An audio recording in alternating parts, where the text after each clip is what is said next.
है नमन उनको कि जो यश काय को अमृतत्व देकर इस जगत में शौर्य की जीवित कहानी हो गए हैं। है नमन उनको जिनके सामने बौना हिमालय जो धरा पर गिर पड़े पर आसमानी हो गए हैं। Hello friends, we are back with our second vlog. In this vlog, we'll let you know about बाबा हरभजन सिंह। यूँ तो हमारे भारत देश में कई देशभक्त और एक से एक बढ़कर जवान शामिल हुए हैं। साथ ही कई जवान ऐसे भी रहे हैं जो सरहदों पर देश की रक्षा करते हुए शहीद हो गए। लेकिन इन सब के विपरीत आज हम आपको अपने इस व्लॉग में एक ऐसे देशभक्त की स्टोरी बताने जा रहे हैं जो कि शहीद होने के बाद भी सिक्किम में भारत और चीन की सीमा पर तैनात होकर देश की रक्षा कर रहे हैं। It may a little strange to hear but army के साथ साथ वहाँ के लोगों का भी ऐसा ही मानना है और दूर दूर से लोग यहाँ उनकी पूजा करने आते हैं। जी हाँ, हम बात कर रहे हैं एक ऐसे जाबाज सैनिक की जो दिखते नहीं है बट फिर भी देश की सीमा पर तैनात है। दोस्तों, यह कोई भूत प्रेत की कहानी या अंधविश्वास नहीं, यह एक रियल स्टोरी है।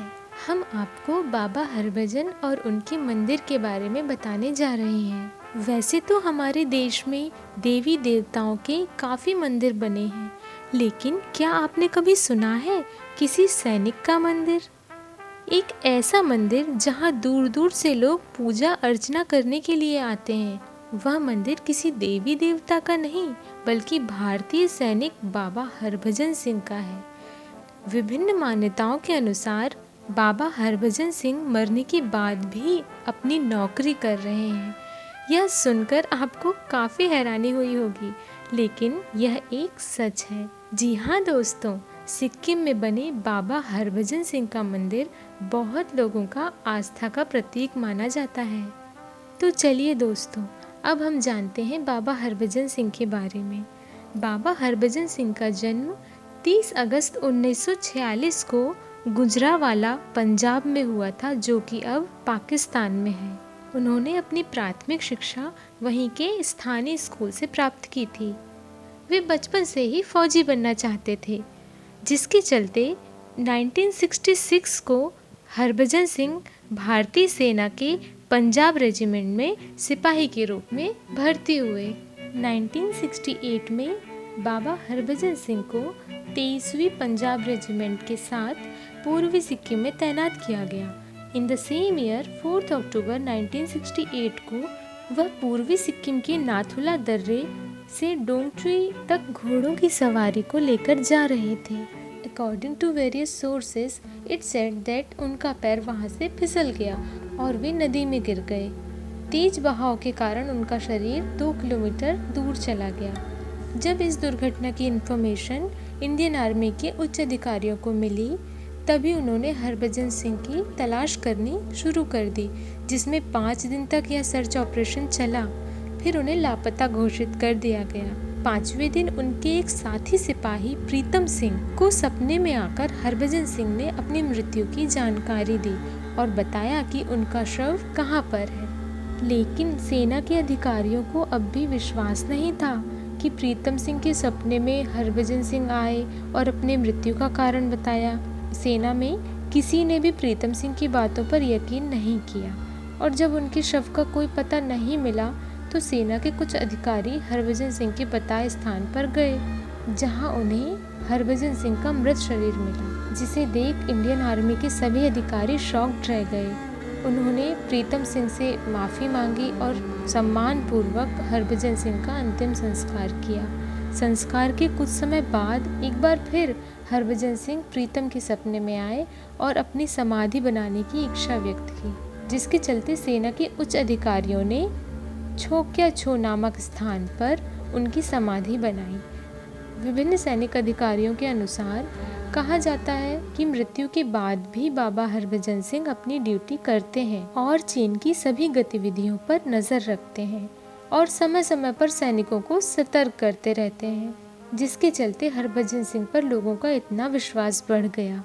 सेना द्वारा बाकी सभी की तरह हरभजन सिंह को भी वेतन, 2 महीने की छुट्टी इत्यादि सुविधाएं दी जाती थी, लेकिन अब वह रिटायर हो चुके हैं, जिसके चलते भारतीय सेना द्वारा उन्हें मरणोपरांत कैप्टन की उपाधि से सम्मानित किया। जी हाँ दोस्तों, ऐसा कहा जाता है कि अन्य सैनिकों की तरह बाबा हरभजन सिंह को भी मरणोपरांत 2 महीने की छुट्टी दी जाती थी, जिसमें उनका सामान एक ट्रेन के माध्यम से उनके घर तक पहुंचाया जाता था, जिसके लिए टिकट भी बुक करवाई जाती थी और स्थानीय लोग उनके सामान को लेकर जुलूस के रूप में उन्हें रेलवे स्टेशन तक छोड़ने जाते थे। भारतीय सेना के अलावा चीन की सेना का भी मानना है कि उन्होंने रात के समय बाबा हरभजन सिंह को घोड़े पर सवार होकर गश्त लगाते हुए देखा है। According to the sources, Baba Harbhajan Singh अशरीर इंडियन आर्मी की सेवा करते आ रहे हैं। On the basis of our facts, Harbhajan Singh को मृत्यु के बाद अशरीर भारतीय सेना की सेवा में रखा गया। यही नहीं, उनकी याद में भारतीय सेना द्वारा एक मंदिर का निर्माण करवाया गया।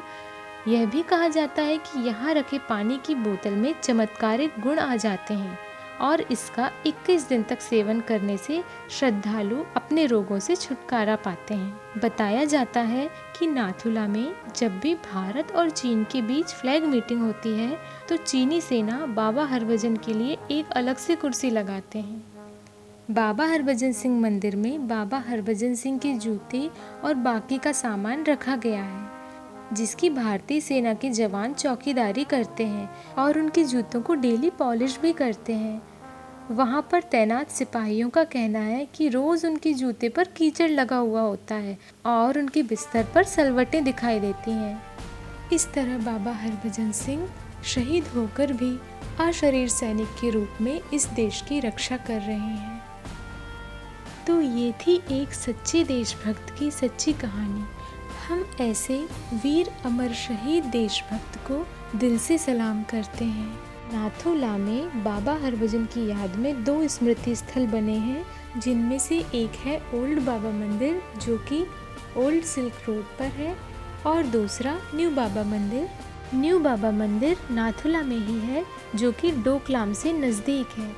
डोकलाम से न्यू बाबा मंदिर का डिस्टेंस सिर्फ 4 किलोमीटर ही है। सिक्किम गंगटोक से बाबा हरभजन मंदिर का डिस्टेंस 53.8 किलोमीटर्स है। भारतीय सेना के जवान अपनी ड्यूटी के दौरान बाबा हरभजन सिंह के मंदिर में माथा टेकने जाते हैं। दोस्तों, अगर आप सिक्किम जाएं तो बाबा हरभजन के मंदिर ज़रूर जाएं। उम्मीद है दोस्तों आपको हमारा ये व्लॉग पसंद आया होगा। क्या आप भी बाबा हरभजन के बारे में जानते थे? क्या आपने उनका मंदिर देखा है? अगर हाँ, तो अपने अनुभव हमारे साथ कमेंट बॉक्स में ज़रूर शेयर कीजिए। सो फ्रेंड्स, अगर आपको हमारा ये व्लॉग इन्फॉर्मेटिव लगा तो इस वीडियो को लाइक करें और अपने दोस्तों, रिश्तेदारों और ज़्यादा से ज़्यादा लोगों को शेयर करना ना भूलें। और साथ ही हमारे चैनल को सब्सक्राइब ज़रूर करें। अगर आप सच्चे देशभक्त हैं तो इस वीडियो को हर भारतीय तक पहुंचाएं। Thanks for watching. जय हिंद, जय भारत।